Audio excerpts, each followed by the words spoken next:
Frères et sœurs, nous sommes dans un temps où c'est l'ennemi qui contrôle le monde. Nous sommes dans un temps où l'injustice contrôle le monde, la méchanceté, la colère.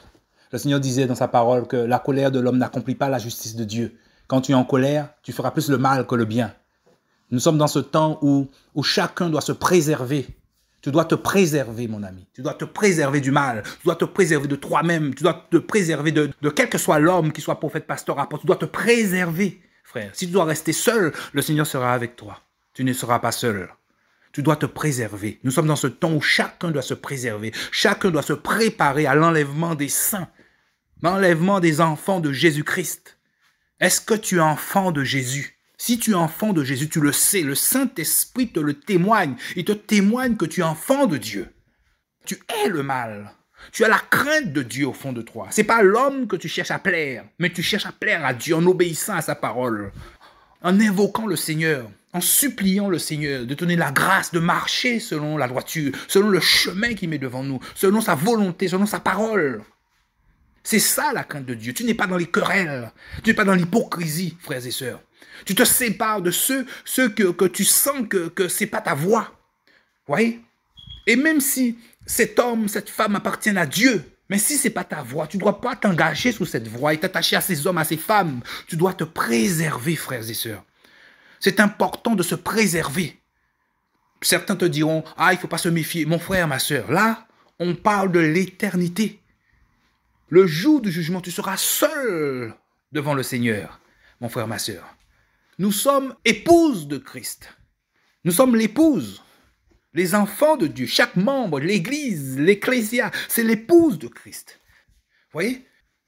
Le Seigneur met dans chacun de ses enfants la façon que son enfant doit lui parler. Et ce n'est pas parce que tu vas dire Yoshua, Elohim, El, que tu seras plus près de Dieu qu'un autre. Tu dois obéir au Seigneur, frère. C'est le Seigneur qui mettra la façon dont tu veux l'appeler dans ton cœur. Entre un homme et une femme, voyez, qui sont mariés, chacun appelle son mari ou sa femme d'une façon bien particulière. Mon poussin, doudou, mon chéri, tu l'appelles même plus par son nom, pas par ce petit nom qui représente ton mari ou ta femme. Entre le Seigneur et toi, c'est la même chose. Personne ne vient au milieu de toi. Toi seul connais ta femme te connaît. Tu vois, mon frère, ma sœur, eh bien, entre le Seigneur et toi, c'est comme ça doit être. Parce que c'est ton époux, c'est notre époux. Frère, c'est Dieu qui a créé les nations, c'est Dieu qui a créé les langues. Il savait, le Seigneur, c'est lui qui permet toutes ces choses, qui ordonne ces choses. Il savait qu'on allait l'appeler Jésus.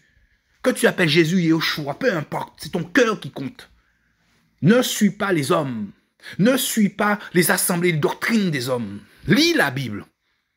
Tu as une interprétation de la parole comme ça, va lire la Bible pour voir, toi, qu'est-ce que le Seigneur te dit à travers ce même verset. Ton confident, c'est le Seigneur. L'épaule que tu dois te reposer, c'est le Seigneur, Jésus. Tu vois, ta retraite, c'est le Seigneur.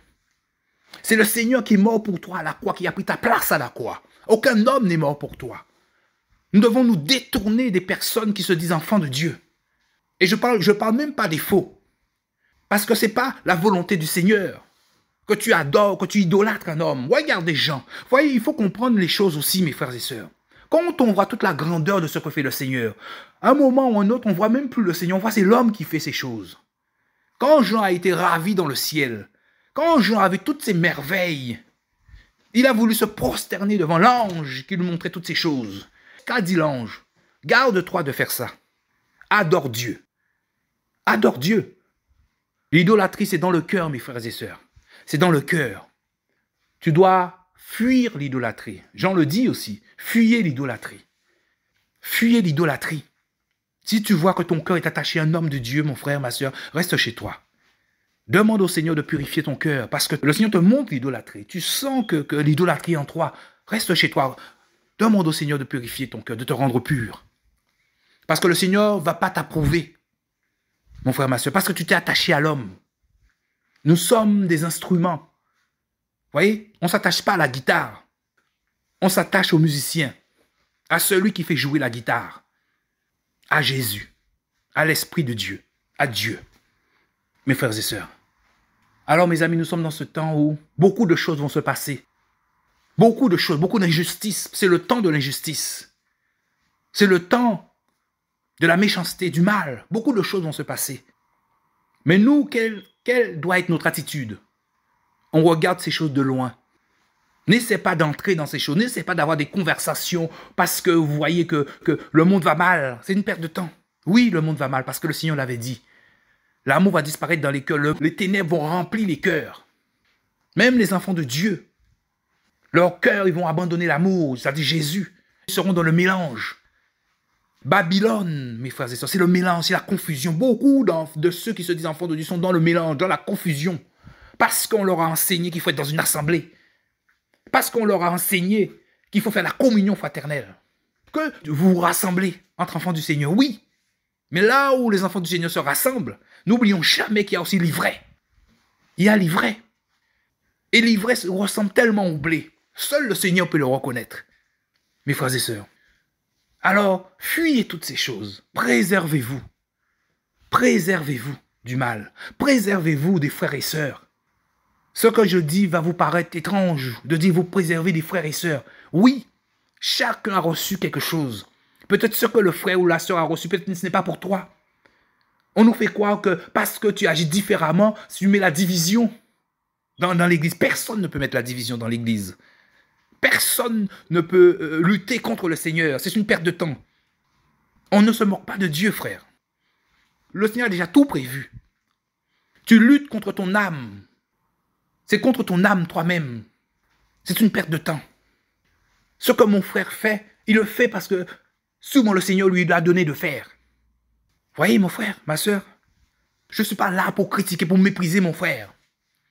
S'il dit quelque chose que pour moi qui n'est pas biblique, je peux dire, ah, ça, c'est pas écrit dans la parole. Moi, je ne crois pas en ça.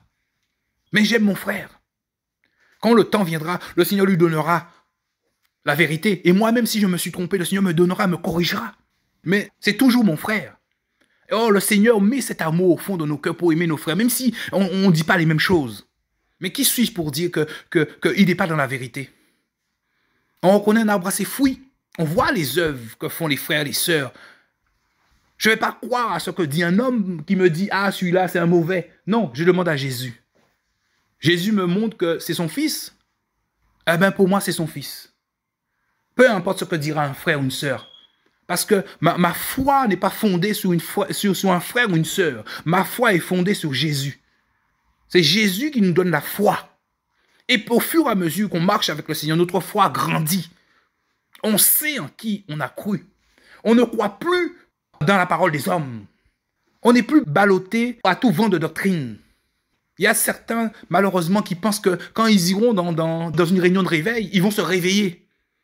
Qu'est-ce que vous racontez, frère, sœur? C'est bien de faire des réunions de réveil parce que le Seigneur le demande. Mais Dieu veut te réveiller, pas forcément dans une réunion de réveil. Beaucoup font le mal et vont dans ces réunions de réveil, soi-disant pour se purifier. Frère, le Seigneur, c'est tous les jours de ta vie.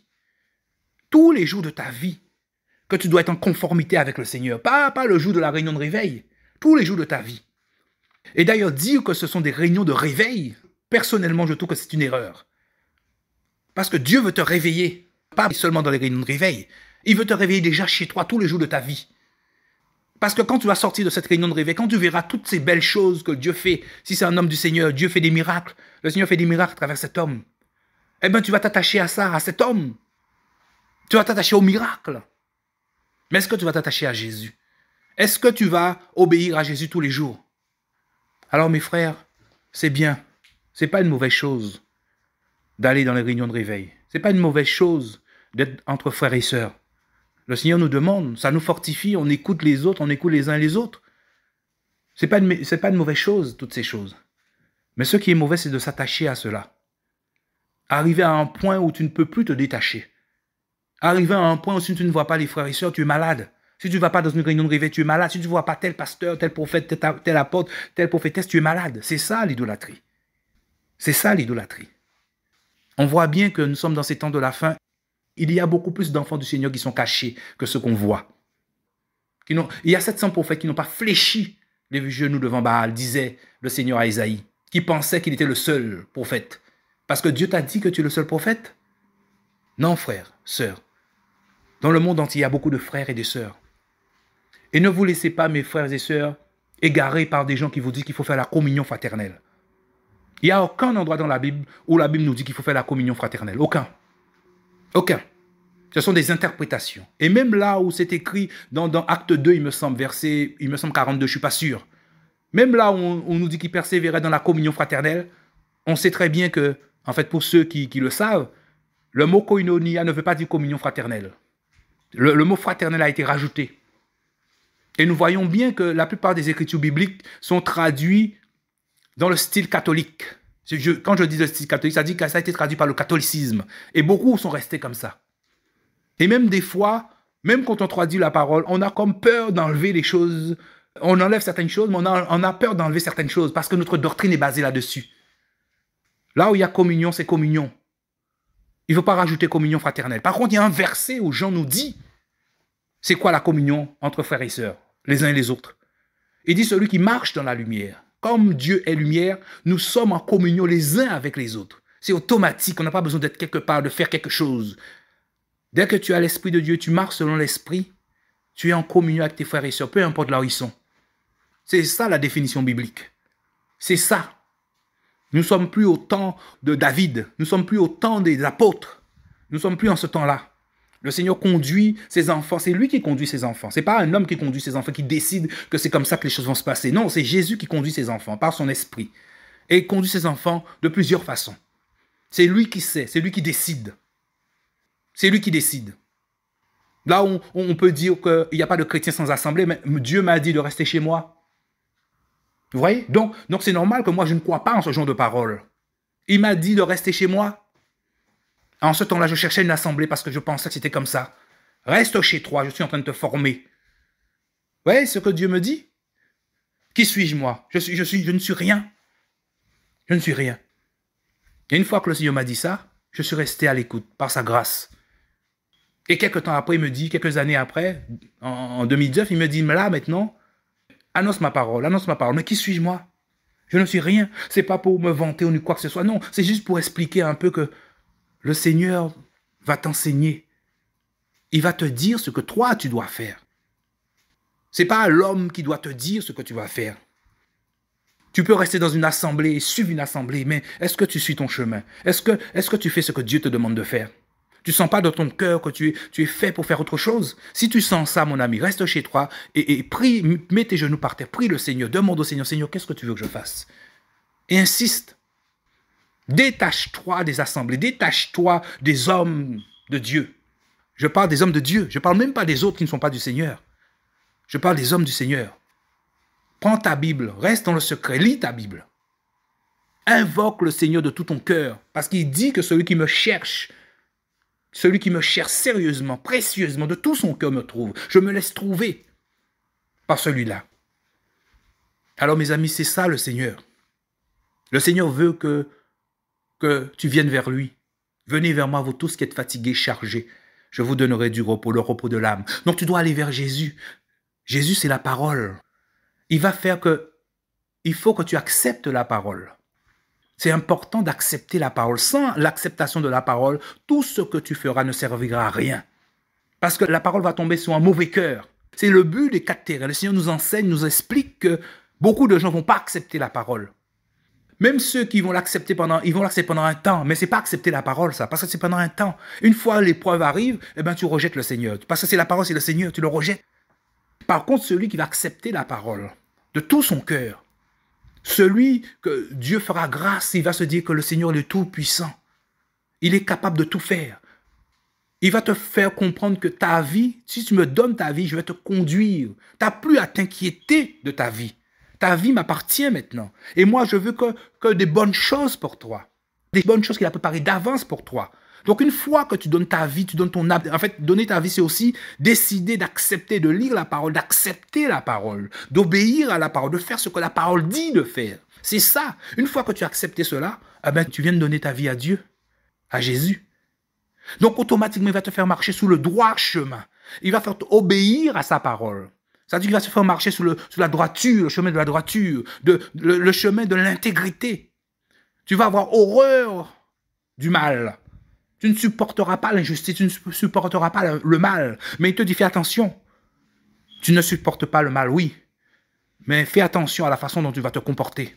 Ne rends pas le mal pour le mal ou par le mal. Aime ton prochain. Aime tes ennemis. Prie pour eux. Bénis-les, même s'ils te maudissent. Il y a un comportement. Nous ne sommes plus au temps de David où David demandait de fracasser ses ennemis. Non. Nous sommes dans une nouvelle dispensation. C'est Jésus que nous devons obéir. La loi a été donnée pour garder l'homme, pour que Dieu leur donne la grâce, l'esprit de grâce, nous dit la parole. Aujourd'hui, nous sommes sous la grâce.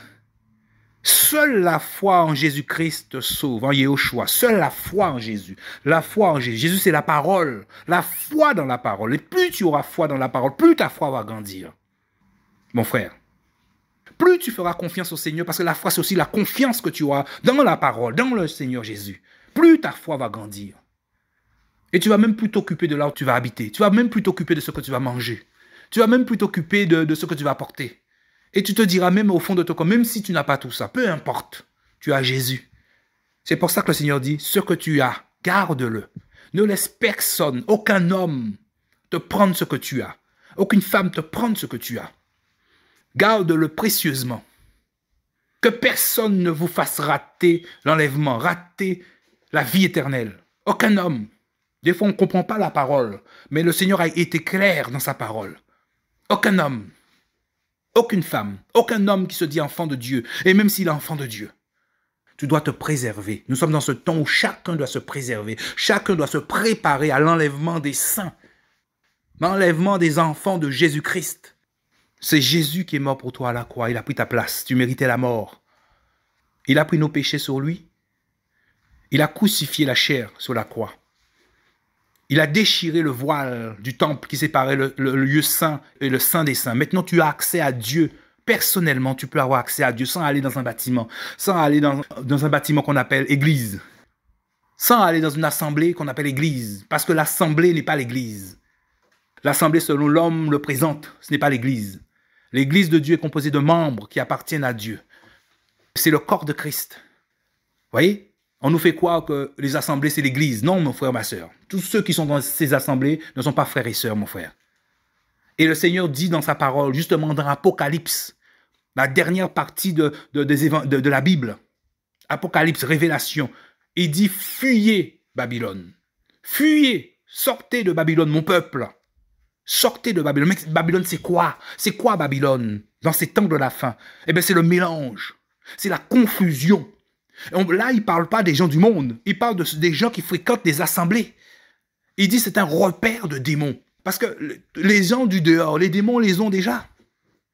C'est dans les assemblées qu'il y a un repère de démons. C'est là, parce que n'oublions pas, Satan a été chassé du ciel. La Bible dit, il est animé d'une grande colère. Vous voyez? Il est venu faire la guerre à la femme qui représente Israël, bien sûr. C'est pour ça que Satan met la haine de ce peuple dans les cœurs. Mais il est venu faire la guerre aussi à ceux qui ont le témoignage de Jésus. C'est pour ça que le monde est Jésus. Mais il dit, ils vous feront la même chose. Donc, dès que le monde est en train de parler de chrétiens, qu'ils soient vrais ou faux, des faux chrétiens, ils vont le haïr. Donc, il est là pour te détruire. Donc, il sait que tout là où on parle de chrétiens, c'est là Satan est là. Parce qu'il est là pour te détruire. Et Satan ne vient pas, mon ami, avec des cornes. Eh bien, ce sont les pasteurs qui sont bien habillés. Ce sont les frères et sœurs. On a l'impression qu'ils prient, qu'ils peuvent faire sortir le feu du ciel. Ben, c'est Satan. Satan est là. Ben, qu'est-ce que tu crois? Le Seigneur a annoncé ces choses. Ils sont là pour qu'un seul but, vous égarer, nous égarer. Des fois, celui même qui a Satan en lui ne sait même pas que Satan est là. Mon frère, ma soeur. Et c'est ça que le Seigneur dit. Sortez de là. Parce que c'est ça, Babylone. C'est un repère de démons. C'est le mélange qu'il y a dans ces assemblées. C'est le mélange qu'il y a. On ne connaît pas qui est qui. Chacun a un beau visage. Mais Dieu regarde au cœur. Il connaît chacun. Alors mes frères et sœurs, préservez-vous. Préservez-vous des frères et sœurs. Nous sommes dans les temps de la fin. Alors mes frères et sœurs, préservez-vous. Nous savons tout ce qui va se passer. On ne pourra pas dire qu'on ne savait pas, frère. Nous savons tout. Tout nous a été dit, tout nous a été écrit dans la Bible. Tout est là. Le Seigneur nous dit de prendre connaissance de la loi. Même dans le monde, on dit que nul n'est censé ignorer la loi alors qu'on ne connaît pas toutes les lois. Mais le Seigneur dit nul n'est censé ignorer la loi. Pourquoi? Parce que ceux qui ont l'Esprit de Dieu ont la loi en eux. Ça veut dire qu'une fois, même si tu ne savais pas qu'il fallait faire ça, mais le Seigneur est là pour te dire non, il ne faut pas faire ça. Donc tu sais au fond de ton cœur qu'il ne faut pas faire ça. Donc on a la loi en nous. La parole est en nous. La parole vit. Donc la parole doit prendre vie en toi. Le Seigneur veut prendre place dans ton cœur. Il veut prendre place. Il veut toute la place. Vous voyez? C'est ça le but du Seigneur. C'est de prendre la place. Que tu t'effaces. Que le Seigneur grandisse au fond de toi. Qu'il devienne chair en toi. Qu'on voit Jésus à travers toi. Que ta douceur soit connue de tous. En son temps, Moïse était l'homme le plus doux.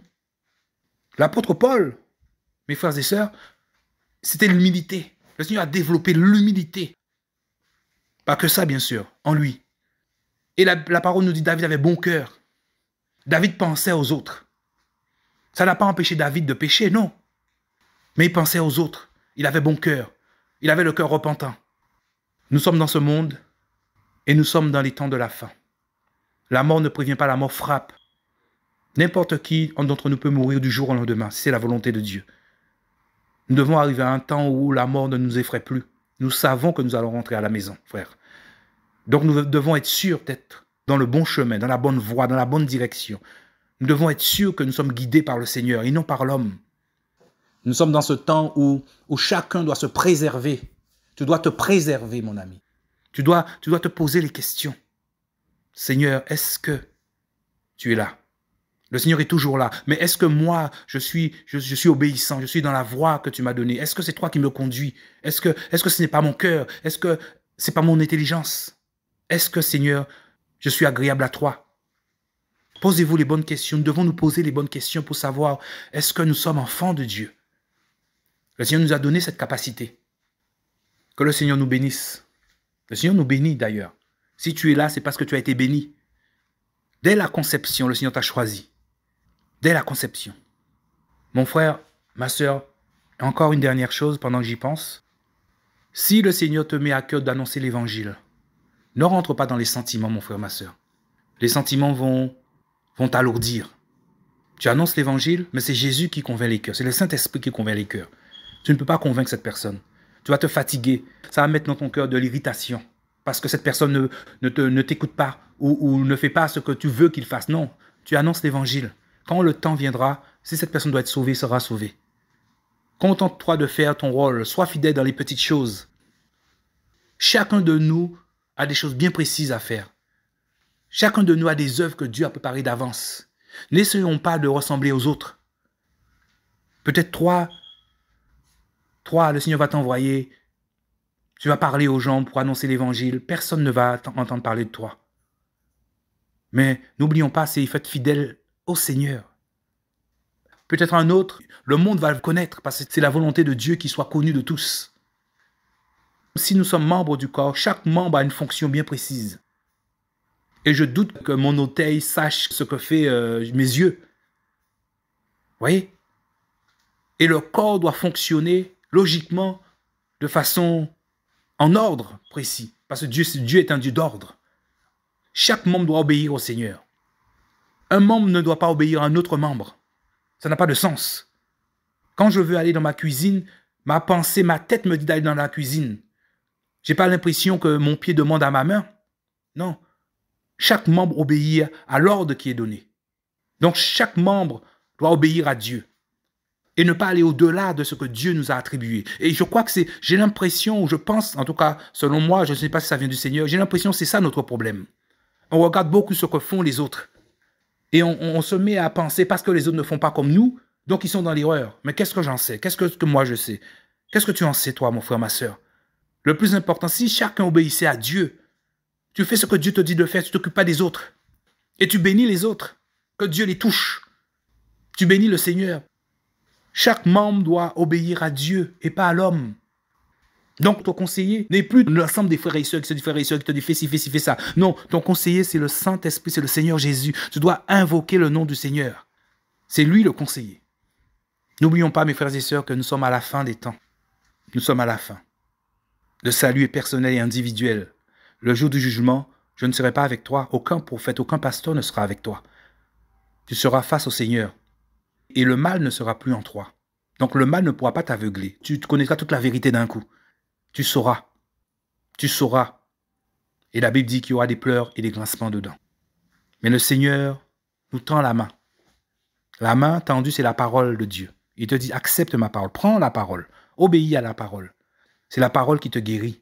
La parole va guérir ton âme. La parole, c'est aussi le chemin sur lequel tu dois marcher. Ayez toujours les yeux fixés sur Jésus. Jésus, c'est aussi la parole. Il est le chemin. Nul ne peut venir au Père sans passer par ce chemin. Le chemin de la droiture, le chemin de qui est Jésus, le chemin de l'intégrité, le chemin de ce qui est bon. Tu ne peux pas aller au ciel sans passer par ce chemin qui est Jésus. Donc déjà, il faut l'accepter le chemin, donc accepter la parole et accepter de marcher selon la parole, parce que c'est le seul chemin qui t'emmène au ciel, c'est la parole de Dieu. Vous voyez, ces 10 vierges, 5 étaient folles. On peut penser que le fait d'être folle, c'est de se conduire n'importe comment. Et la Bible dit que leur lampe s'éteignait. Ça veut dire qu'au départ, ils avaient l'esprit de Dieu. Parce que la lampe, il faut avoir l'huile pour que la lampe s'allume. Et une fois que la lampe commence à s'éteindre, c'est quoi les conséquences de tout ça? Ça veut dire qu'avant, quand la lampe brillait, c'est-à-dire l'esprit te guidait, tu voyais le mal partout. Donc quand tu voyais le mal, tu prenais une autre direction. Mais une fois que tu te conduis de manière folle, sans intelligence, comme un insensé, ça veut dire que tu n'obéis plus à Dieu, tu n'obéis plus à l'esprit, tu ne te laisses plus guider par l'esprit. Qu'est-ce qui se passe? Eh bien, la lampe commence à s'éteindre. Donc, nous comprenons par là que l'esprit, petit à petit, se tait. Tu vois? Et maintenant, là où le Seigneur te disait, là, il y a le péché, mais il ne te dit plus parce que tu ne l'écoutes plus. Donc, là, il va y avoir le mensonge à 100 mètres. Mais tu ne verras plus le mensonge à 100 mètres. Parce qu'avant, tu le voyais, le mensonge. Mais la lampe commence à s'éteindre, donc tu ne vois plus. Donc, tu ne sais plus si le mensonge est bon ou pas. Parce que ta lampe s'éteigne. La lampe s'éteint, commence à s'éteindre. Donc tu ne vois plus là où il y a le péché. Et donc tu es dans le mélange.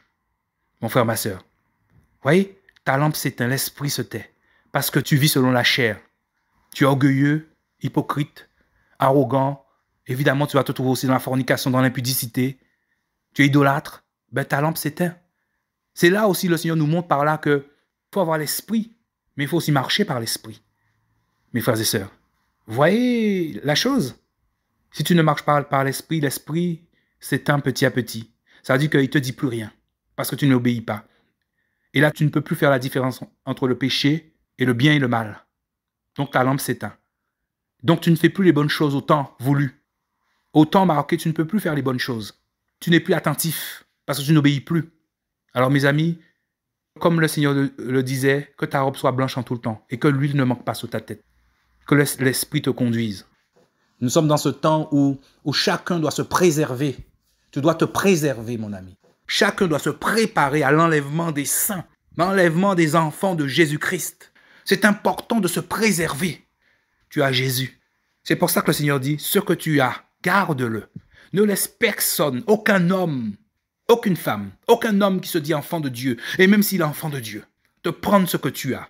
Aucune femme te prendre ce que tu as. Garde-le précieusement.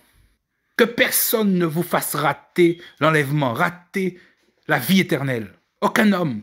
Alors, fuyez toutes ces choses. Préservez-vous. Préservez-vous du mal. Préservez-vous des frères et sœurs. Détache-toi des assemblées. Détache-toi des hommes de Dieu.